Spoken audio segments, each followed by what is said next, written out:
ఆశీర్వదిస్తానని వాగ్దానం చేసే దేవుడని కూడా పాత నిబంధన తెలియజేస్తుంది.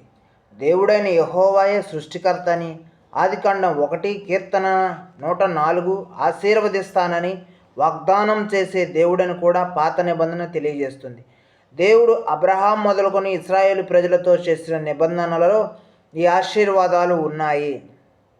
అబ్రహాం శారాల సంతానం గొప్ప ప్రజ అవుతారని, వారొక దేశాన్ని స్వతంత్రించుకుంటారని, అబ్రహాం సంతానానికి ఇశ్రాయేలు ప్రజ దేవునికి మధ్య నెలకొన్న ప్రత్యేకమైన సంబంధం సర్వలోకానికి ఆశీర్వాద కారణం అవుతుందని దేవుడు అబ్రహాంకు వాగ్దానం చేశాడు.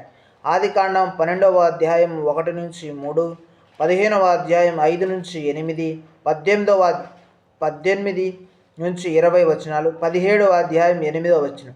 అబ్రహాం అతని సంతానం తమకు దేవునికి మధ్య ఉన్న నిబంధనకు గుర్తుగా సున్నతిని ఆచరించాలి.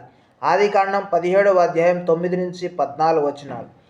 అనేక సంవత్సరాల అనంతరం అబ్రహాం సంతానాన్ని ఇశ్రాయేలీలు ఐగుప్తు నుంచి వెలుపలికి నడిపించడానికి దేవుడు మోషేకు సహాయం చేశాడు. అయితే దేవుడు వారికి వాగ్దానం చేసిన దేశం కనాను చేరే ముందు వారు 40 సంవత్సరాలు అరణ్యంలో సంచరించారు. ఈ అరణ్య ప్రయాణంలో సీనాయి పర్వతం వద్ద దేవుడు మోషేతో ప్రజలతో నిబంధన చేశాడు. ఆ నిబంధనలో ఆజ్ఞలు, ఉపదేశాలు హెబ్రీ భాషలో తోరా ఉన్నాయి.